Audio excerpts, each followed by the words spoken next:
Le Burundi, situé sous le Rwanda, est un petit pays agricole. 90% de la population vit de l'agriculture. Vallonné, verdoyant et d'une superficie égale à une région française, pas un pouce de terrain n'est laissé en jachère. Pourtant, depuis 1993, le pays ne peut subvenir complètement à la demande de sa population.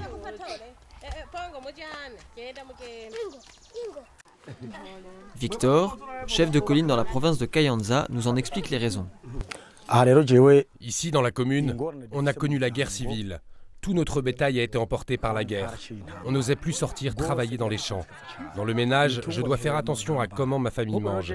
Car par exemple, quand nous cultivons la patate douce, le manioc ou le haricot, on se rend compte qu'on sème beaucoup, mais que la production n'est pas bonne car la terre n'est plus fertile. À cela s'ajoute une démographie galopante. Le Burundi a vu sa population doubler ces 30 dernières années. Et la pression foncière, due aux héritages qui partagent les terres, diminue la taille des parcelles agricoles.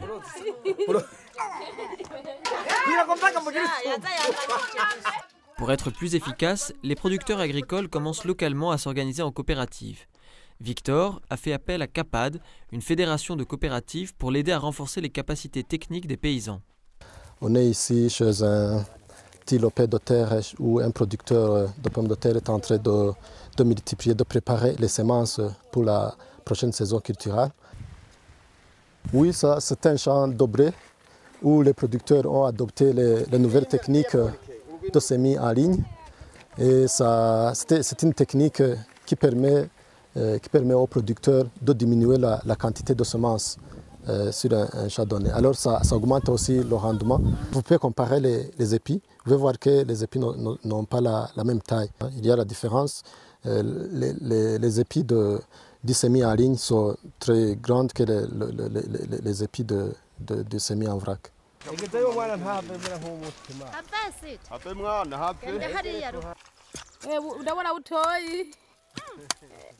La coopérative possède également un rôle social dans une région marquée par des conflits très importants.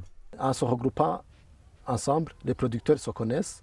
Donc il y a des producteurs qui proviennent des collines différentes qui se connaissent. Et alors il faut y mettre les efforts ensemble, mettre la force ensemble pour travailler, pour augmenter la productivité.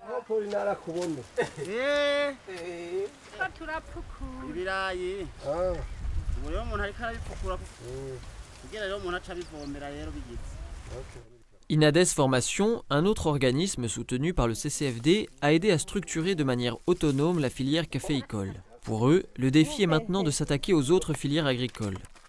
Faciliter l'accès au crédit grâce à des mutuelles de solidarité, favoriser l'utilisation d'engrais de qualité et gérer l'ensemble de la chaîne de production jusqu'à la vente. La vente groupée permet la réduction des intermédiaires. Et cette réduction des intermédiaires permet d'avoir beaucoup plus de revenus pour les ménages et partant l'amélioration des conditions de vie.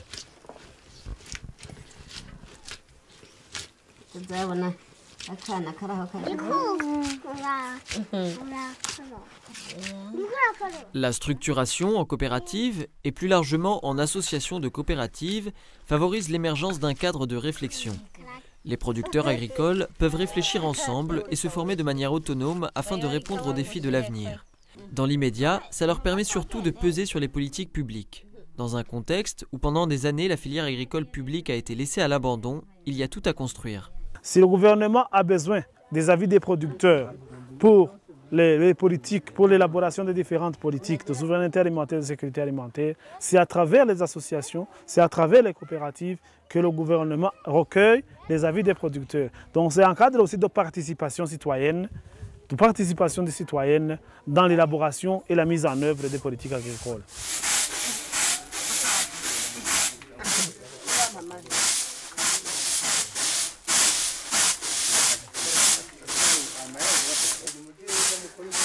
Le travail de plaidoyer a payé. Le nouveau ministre de l'Agriculture est un proche du milieu associatif et de bonnes relations entre les différents partenaires ont permis à de nombreux dossiers d'avancer. Accor Burundi, le troisième partenaire soutenu par le CCFD, accompagne cette démarche par son projet d'éducation par les pairs. Chaque agriculture va former son prochain, son voisin, en vue de pouvoir travailler ensemble, entrer dans cette dynamique commune de pouvoir produire ensemble, mais aussi de vivre pacifiquement tout en ayant un bien-être social acceptable au niveau des communautés. Et il favorise les échanges d'expériences pour pouvoir travailler ensemble en vue de consolider la paix et le développement au Burundi.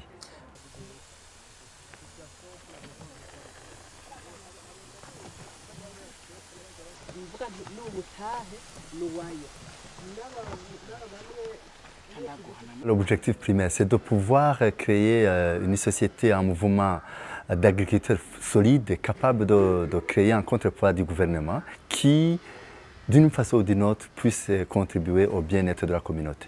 Le Burundi, pays parmi les plus pauvres du monde, est sur la bonne voie. Néanmoins, une fois le rendement agricole amélioré, il lui faudra se pencher sur sa démographie.